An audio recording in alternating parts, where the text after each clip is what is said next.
ကျွန်တော်အရင်ကတော့ကျွန်တော်ဒီရွှေအိမ်အောင်ကြတော့ကျွန်တော်ရွှေတောင်မှာအိမ်အောင်ကြတော့ရွှေတောင်မှာလည်းနေတယ်ကျွန်တော်ရွှေတောင်ကနေပြီးတော့မန်းလေးကိုအမေရှိအလေးပြန်မှာမကွေးဂိတ်မှာဟောတာဆွဲကြတော့အောင်လမှုကားပေါ်မှာဟောတာဆွဲကြတယ်သူတို့စစ်တဲ့တယောက်သူကတော့ကျွန်တော်ခေါ်တော့တပင်းလေးရလို့စစ်စစ်မင်းမြန်းနေရရှိလို့ဆိုပြီးခေါ်တာပဲနောက်ပြီးမှသူတို့မေးတော့မှဟောတာဆွဲတာသိရတာကျွန်တော်ဘယ်လိုရောက်တော့လဲဆိုတော့ကျွန်တော်ကအင်ဂျင်ကြီးမှာပေါ့ဆောင်းမွေးဖြည့်ပြီးတော့မှ3ရက်လောက်ပဲရှိတယ်ကျွန်တော်ကရန်ကုန်ဆင်းပြီးတော့မှတရုတ်စပီကင်ပေါ့တက်မလို့ရန်ကုန်ဆင်းလာပေါ့ဆင်းလာပြီးကျွန်တော်ရွှေဘူရောက်တော့မိုးချုပ်လို့ခီးတစ်ထောင်နာပေါ့မိုးချုပ်တဲခုခံတဲ့နေ့မှာကျွန်တော်လမ်းပေါ်မှာကားပေါ်မှာပေါ်တာဆွဲခံမှာဆိုလို့ကားလမ်းပေါ်အဲ့လိုတဲခုခံနေဝင်အိတ်လိုက်တာအဲ့အချိန်မှာအဲ့လိုအခန်းထဲထိကျွန်တော်ဝင်ဆွဲခံရတာပေါ့လို့ဝင်ဆွဲပြီးတော့ကျွန်တော်တို့ကျွန်တော်ပေါ်တာဆွဲညအိမ်ညဒီစနေကိုကျွန်တော်တို့လူငယ်ကျွန်တော်လည်းတူအကူတယောက်ပေါ့စကိုင်းရောက်ကိုတယောက်2ယောက်ပါလာပြီကတော်လည်းအိမ်ညတောက်လျှောက်ကျွန်တော်တို့ဖမ်းခေါ်ပြီးတော့မှတောက်လျှောက်ရက်ွက်သေးတယ်အကုန်လုံးကိုပတ်မှုရကားတွေနဲ့ပေါ့အဲ့ဒီမှာကျွန်တော်တန်ငယ်သူတို့အင်အား30လောက်တော့ရှိနေတယ်30လောက်ကားတွေနဲ့ပေါ့အိမ်စီးကားတွေနဲ့ရက်ွက်သေးတယ်အကုန်လုံးကိုလိုက်လူငယ်တွေစုဆောင်းတာပေါ့အိမ်ညကန်ကောင်းရင်ကျွန်တော်2ယောက်ပဲပါလာပေါ့ဦးလေးတို့ကြီးကနေပြီးတော့လိုပဲစားတော့ကဂုံလုံးအဆင်ပြေကြတယ်ဦးလေးနဲ့တယောက်နဲ့တယောက်စကားများပြီးတော့ကွန်မန်လေးတော့တွေ့နေကြဘောပါပဲဆိုင်ငယ်နဲ့တော့တွေ့တွေ့ကြလာတော့ဘာမှမဖြစ်သေးဘူးဆရာနဲ့တွေ့တာဆရာလည်းပြောပူတောင်းတာနဲ့ကားဆရာကားလေးတော့မောင်းပြီးတော့လည်းတော့မောင်းတယ်ခံပြီးတော့သူကအဲ့မှာတစ်ပတ်လောက်ကြာတော့ကြလာတော့မှဆိုပြီးပြောတော့ရှိတယ်အဲ့နောင်ကြတဲ့ဖြစ်သွားတာအဲ့တဲကြောက်တော့ပူတာပို့တော့ပြန်လဲလာရောကာကီယာဘောကတီထွက်သွားတယ်ဝါရောလို့ဆိုပြီးတော့အဲ့ဒါနဲ့ညာလန်းတော့တဲ့လေးကြော်ရရှိတယ်ကာကီယာဘောလစ်သွားတော့အဲ့နဲ့အိတ်တယ်ရနန်းတော့ဟွာခန်းဒီမြန်တော့ဟောခန်းဒီမြန်တယ်အဲ့နဲ့နေရှိတယ်ဆိုင်လေးနဲ့တဲ့ကြော်ရရှိတယ်အဲ့ဒါကားပြက်လို့ဆိုပြီးတော့ကီယာဘောလာဘူးလဲဟောဆိုအေးလာဘူးလဲမဲတယ်ဆိုတော့အိတ်နေတာအဲ့ကောက်အိတ်အဲ့ဟောလည်းခဏတော့လိုက်ခဲ့ဘူးဘာကိစ္စတုံးဆိုတော့ခဏလေးပါတဲ့စကားပြောရရှိပြီပါတဲ့ကိစ္စပြောမလားကြောက်ကိစ္စပြောမလားအေးဟုတ်တယ်ဘာညာလဲဆိုတော့အဲ့ဒါနဲ့လိုက်သွားလိုက်တာတော့ကြဘာမှမပြောညာမပြောချုပ်ခိုင်းတဲ့ကောက်ထဲဟောတော့ဒီကြတော့ပဲသူကတော့အဲ့ဒါအပတ်စီရှိသူကတိုက်ဝေးတွေ့ချင်လို့တော်ရှိသူကရခိုင်ပြန်ဟုတ်လားမတီတို့ပြန်ရောက်တာပါပြီးကျွန်တော်တို့ပဲလက်ကျင်ရှစ်ပေါ့ရွှေဘူလက်ကျင်ရှစ်တယ်ပူလိုက်တယ်ပူပြီးတော့ကျွန်တော်တို့အမှလက်ကျင်ရှစ်မှာကျွန်တော်73ရက်လောက်နေတယ်3လောက်နေပြီးကျွန်တော်တို့က husky နဲ့ပေါ့ရဟရင်နဲ့ကျွန်တော်တို့တမတုံထပ်ပူတယ်အဲတမတုံနဲ့ရောက်တော့ကျွန်တော်တို့ဒီတိုင်းမထားတော့ဘူးခြေချင်းတွေခတ်တာပေါ့ကျွန်တော်တို့အချင်းသားအချုပ်သားပုံစံမျိုးဟာဘယ်လိုထားပြီးတော့မှကျွန်တော်တို့တမတုံတွေမှာကျွန်တော်6ရက်လောက်ပဲနေရတယ်နေရလေ6ရက်ဆိုတာကျွန်တော်တို့အတွက်တော့ဘယ်လိုပြောမလဲလုံးဝမေးလို့မရတဲ့ခိုက်တန်ကြီးပါလေဘယ်လိုလဲပြောရမယ်ဆိုတော့လုံးဝအဲ့ထဲမှာလူတန်းစားမျိုးဝကြွေးကြီးတစ်ခုပေါ့ခရီးထိုင်ရေးစားရေးတောက်ရေးအိတ်တာအစားပေါ့တယောက်နဲ့တယောက်ပြညာကက်ရလို့ဘားလိုက်ကြီးတစ်ခုထဲမှာလူအယောက်150လောက်ရှိတယ်ခံမှန်းကြည့်ပေါ့အဲ့ထဲလဲကြောနိုင်တယ်ပေါ့အဲ့လောက်ကိုမှထားစားတာကြောက်လေကျွေးတာကြောက်မတီးမင်းမတီးဘူးပေါ့ဒီပဲဟင်းကျွေးရပဲဟင်းထဲမှာအကုန်ကောင်းမွားရစအကုန်ဒီဆန်ကြတယ်နော်ကျွန်တော်အတက်တစ်လျှောက်လုံးဘွားတစ်လျှောက်လုံးအဲ့လောက်စိုးရဲဆန်တာခေါက်မှမသိဘူးအဲ့လိုမျိုးပေါ့ကြုံတွေ့ကြရပြီးကြတော့လေအဲ့လိုတန်ချီချင်းတွေခတ်တယ်အိမ်သာတက်ဆိုတော့အိမ်သာတက်နဲ့ရီချိုးတို့အချိန်9မိနစ်ပဲပြီးအဲ့အချိန်မှာပြီးအောင်လုပ်ရတယ်မပြီးရင်အရိုက်ခံရတယ်ထိုးခံရတယ်ဘယ်လိုချင်းချောက်တွေလည်းခံရတယ်ပေါ့ကျွန်တော်ဘွားတစ်လျှောက်လုံးအဲ့ခိုက်တန်နေဆိုတော့လုံးဝမမေ့လို့မရတဲ့ခိုက်တန်တယ်ကျွန်တော်တို့ပြီးကြတော့ကျွန်တော်တို့စူဆောင်ရေးရနေလို့ကျွန်တော်တို့ဒီစကိုင်းတိုင်းတိုင်းလုံးကစုလိုက်တာပေါ့အဲ့တမတုံလုံးကနေကျွန်တော်တို့ပေါ်တာဆိုတဲ့လူရွှေကပါတယ်စကိုင်းကပါတယ်မုံရွာကပါတယ်ကလေးတို့ကလေးဝါတို့အကုန်ပေါ့အုံမလင်းတို့ဖောင်းပြင်းတို့စအကုန်လုံးကိုစုပြီးတော့ကျွန်တော်တို့ကြောက်ဟိုပုံးကိုပေါ့တင်းတင်းချောင်းပူလိုက်တာဟိုပုံးတင်းတင်းချောင်းကျွန်တော်ပေါ်တာစဆွဲခံရတာ10လပိုင်း29အဲ့နေရဆွဲခံပြီးတော့ကျွန်တော်တင်းတင်းစပြီးတော့မှဟိုသူတို့တောက်ဝင်ရဆွဲပေါ့စင်တန်းစတက်တဲ့ရေက17လပိုင်း16ရက်နေ့အဲ့ဒီကကျွန်တော်တို့တင်တန်းစတင်တာဘူပုံးတင်တန်းကြောင်းပါတင်တန်းကြောင်းမှာလေအမျိုးမျိုးပါလူတန်းစားမျိုးမျိုးဘုံလုံးကိုအဲ့လိုမျိုးကြီးပေါ့သူကတချို့ကြတော့လေအမီမွေးနေ့မွေးနေ့ပွဲအတွက်မွေးနေ့ကိတ်လေးကိုင်လို့ပေါ်တာဟဲရောက်လာရင်လည်း ပြောကြတယ်သူတို့တာဝက်ဆောင်နဲ့တိုက်ပုံရင်းကြီးနဲ့ပေါ့ဒါလည်းစုဆောင်ရေးရောက်လာရင်အမျိုးမျိုးဟာတူရတယ်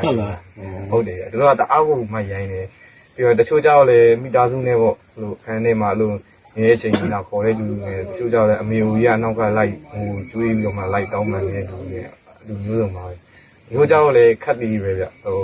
ဒီနေ့စုဆောင်ရေးကိုလာတယ်ကျွန်တော်တင်တန်းကြောင်းလာအပ်တယ်ပေါ့လာတယ်သူကဒီနေ့အလုပ်မရှုပ်လို့မနေ့ကမှလာအပ်လို့ရလာဆိုတော့ AC ပဲပြန်တော့ပြီးနောက်ရက်မှပြန်လာဝင်အဲ့လိုလူတွေရှိတယ်ပတ်စံနဲ့ကြီးစားဝင်တဲ့လူရှိတယ်ပေါ့တချို့ကြောက်လည်းဟိုငွေစီးကိုအဲ့လိုမျိုး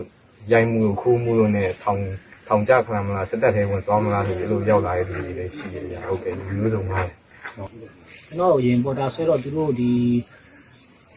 ကိုးပင်မုံကိုးပင်ရက်စကန်မှာထည့်ထားတယ်ကက်ဆက်ပေါ်ထည့်ထားပြီးမှနောက်ပြီးကျွန်တော်ဒီသူတို့စူတောင်းရေးကပ္ပတာဒီစူတောင်းရေးတော့ပို့လိုက်တာအဲ့ဒါအနေမှာကျွန်တော်ဒီရှမ်းပြည်နယ်မြောက်ပိုင်းမန်ကတ်တင်နန်းကျောင်းပို့လိုက်တင်နန်းကျောင်းမှာလည်း3လပဲတင်နန်းတက်မှာအဲ့ရနေပြီးတော့မှကျွန်တော်မိထီလာမှာမူးမှန်တစ်ပတ်လောက်ပါပဲအဲ့မှာတက်ပြီးတော့မှကျွန်တော်တို့ဒီဟိုပါပေါ့ဒီငါတို့အခုကူတမန်ပြအဲတမန်တရားတင်ပို့လိုက်အဲ့ရနေမှာကျွန်တော်တို့ဒီဟိုပါပေါ့ထောက်ဖို့ရင်လည်းလုံလုံလေးဆိုပြီးတော့ကျွန်တော်ဒီမိခင်တရင်တော့မရောက်ဘူးကျွန်တော်တို့အဲ့ရနေပဲစင်ငယ်နဲ့ကျွန်တော်တို့ဒီပေါက်ဘက်ကိုတောက်ပေါက်ဘက်ကနေမှာပေါက်ကနေပြီးကျွန်တော်တို့ပြန်လာတော့အဲနောက်တန်းတရင်ကျွန်တော်တို့ဒီနေပြီးတော့တက်အောင်မှာကကျွန်တော်တို့3ရက်နေခဲ့ရတယ်3ရက်နေပြီးတော့ကျွန်တော်တို့ဒီစကိုင်းဘက်ဆိုပြီးတော့စစ်တောင်းထုံးပါလာတော့ဒီကျွန်တော်အထင်ပြောပေါ့ဒီသူတို့ရက်တရားစီမံကိန်းပေါ့အဲ့အတွက်နဲ့ကျွန်တော်တို့ဒီစကိုင်းဘက်ကိုပြန်ပြီးတော့မှကျွန်တော်ပို့လိုက်ကြပြဟုတ်ကဲ့ဒ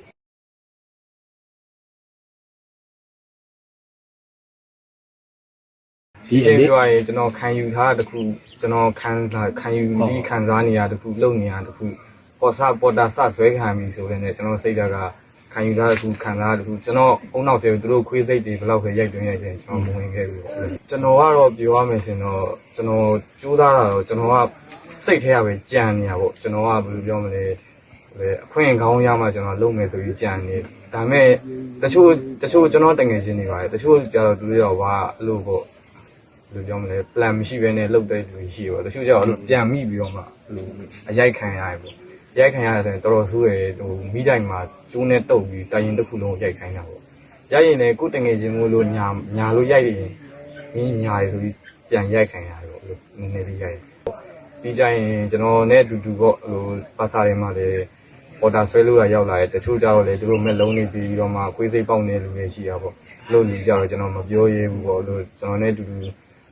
ကြုံကြိုက်လို့စကားချင်းစုံပြီးကျွန်တော်စကားနိုင်ကြည့်ရပေါ့လို့ကိုနဲ့ရေမချင်းတူတဲ့လူစင်တော့အဲ့လိုကိစ္စတွေပေါ့ဒီဘက်အလဲဝင်မဲ့ကိစ္စတွေကျွန်တော်ပြောပြပါတယ်ဟုတ်ကဲ့ရှိတယ်ရှိပါတယ်ဒီကပြောတဲ့စကားတစ်ခုရှိတယ်မင်းတို့ဟိုတည်းရောက်သွားလို့ရှိရင်မင်းတို့ချင်းမင်းတို့တူခိုင်းမယ်ပြီးတနက်ယူမယ်ပြီးမင်းတို့တတ်ပြင်မယ်မင်းတို့တနက်နဲ့မင်းတို့တတ်ပြင်မယ်ကျွန်တော်တို့ကလုပ်ပလိုက်တယောက်ပြေးတိုင်းအဲ့ဒါတော့အများတန်းပြောခုကျွန်တော်တို့ဖွဲ့တွေကတယောက်ပြေးသွားတယ်တယောက်ပြေးသွားတယ်ဆိုကျွန်တော်တို့ကအပြင်ကတပင်းနဲ့နားမတော်တဲ့လူတွေဆိုကျွန်တော်တို့မသိရဘူးမသိရတော့မင်းကောင်တောင်တော့ရောက်ပြီးတဲ့ရောက်သွားပြီအကောင်နဲ့ပတ်ပလိုက်အဲ့လိုမျိုးကြီးနေတိုင်းပြောနေတော့တချို့လူတွေကတော့ယူစားတွေလွဲပြီးတော့ကြောက်စိတ်ဝင်ပြီးတော့ပြေးရမဲ့ခြေလန်းကမပြေးတော့ဘဲနဲ့တုံနေနေတုံ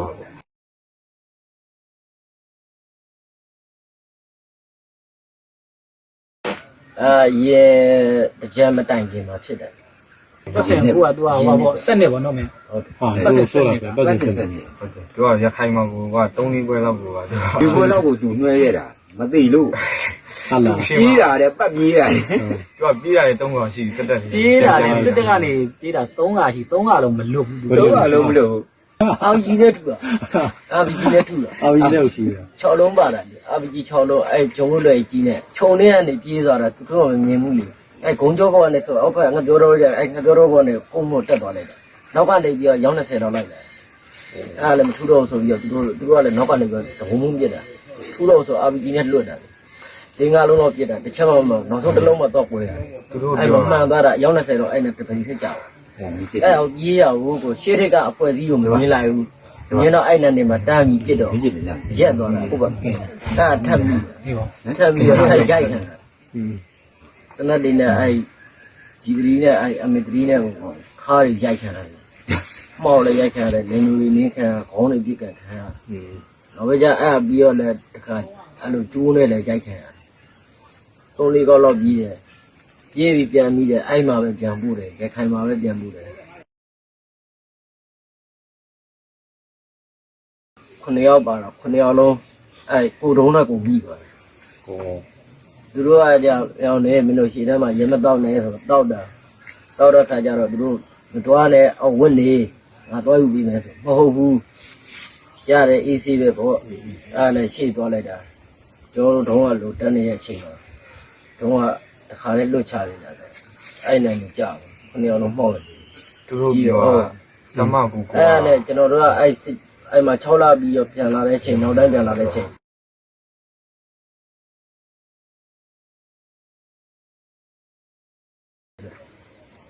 အဲ့ပြီးတော့ကြာလိုက်ကြရောအဲ့နောက်တိုင်းလည်းပြန်ရရောသူတို့မိဘတွေဒီအကုန်လုံးဖုံးဆက်ပြီးရတရားကိုမှလာခဲ့ပေါ့သူတို့ကကြသိရလေအဲ့တရားကိုမှနေပြီးတော့တရားကိုမှပြီးရလာတဲ့ခါကျတော့သူတို့တာသမီအတွက်ပေါ့နော်ဒီပတ်စံလေးပေါ့နော်တောင်းတာမပြေးနိုင်ဘူးနင်တို့အဲ့ဟွာလုံးမဆိုရင်လေဒီထောက်ပံ့ကြီးတွေကတော့မပြီးသူတို့ကဒီသူတို့တက်ထဲတဲ့ကောင်းမှုကုသိုလ်လုပ်ပေးလိုက်ပါညာလည်းပြောတော့ဩဒီလေးမရှိကြပဲခွေးစိတ်လုံးဝခွေးစိတ်အစ်စ်မှန်အဲ့ဒါနဲ့ကျွန်တော်ပြောတာသူတို့ကစိတ်လည်းမကောင်းသူတို့မှကျွန်တော်ရဲ့လာသာလေးထုတ်လိုက်တာရားတဲ့လာသာလေး2လသာဆိုပြီးထုတ်တာအဲ့2လသာနဲ့သူတို့တောင်လမ်းစိတ်ပြန်သိတောင်မရှိဘူးပြီးတော့အနီရောခွဲပြီးတာယူသွားလိုက်တော့လည်းပြောတော့2လသာရှိတယ်ယူသွားလို့ကျွန်တော်စဉ်းစားတယ်ဒီပထမအဆုံးစစ်ကြောင်းစထွက်ကြတဲ့ကွာစဉ်းစားနေတာဘယ်နဲ့ပဲပြေးရမှာမသိဘူးပြေးချင်တာတော့ကိုထပ်ပြေးပြီကွာစဉ်းစားရည်စဉ်းစားလို့မရဘူးပတ်တာတော့တရားလုံးကုန်လုံးပတ်နေ Wi-Fi ကြီးနဲ့အဲ့ Wi-Fi ကြီးကိုထမ်းလိုက်ရတာတော့စိတ်မကြည်ဘူးလေ2ယောက်ထမ်းတော့ဂုံးတက်တဲ့ချိန်ကျရှေ့နောက်ပြန်လျှော်လိုက်ရှေ့တက်လိုက်နောက်ပြန်လျှော်လိုက်အဲ့လိုဖြစ်တဲ့ခါကျောင်းတိုင်းချွေလွန့်ပြစ်တာလွန့်ပြစ်ပြီး Wi-Fi ကြီးကိုယ်တည်းကြီးကထမ်းသွားလိုက်တယ်တယောက်ထမ်းပြီးတော့ထမ်းတက်သွားပြီးတော့မော်ဒယ်နေကြလွတ်လို့ချာနောက်ဟိုလောက်တော့ကြအဲ့ရွာလေးတရွာရောက်ခန့်နေကြတော့ကြောက်တုံးပေါ်သွားခိုင်းနေတာအဲ့ Wi-Fi အတွင်းနဲ့ကလီစာအကုန်လုံးကန်ဟောက်တယ်ကန်ဟောက်အဲ့အကုန်လုံးလိုက်ကောပြီးကြီးနဲ့သူတို့စုပြီးနိုင်ကြီးလိုက်ထမ်းလာဟိုကြောင့်ကသူတို့ကုန်ပြန်တက်လာလိုတဲ့ပစ္စည်းဟိုမှာလေနဲ့လမ်းပါပြီးရ လေးနဲ့မှာပြီးအောင် ပါလိုက်တာတဲ့အဲ့ဒါယူအဲ့ Wi-Fi ပစ္စည်းကကြံနေခဲ့တာ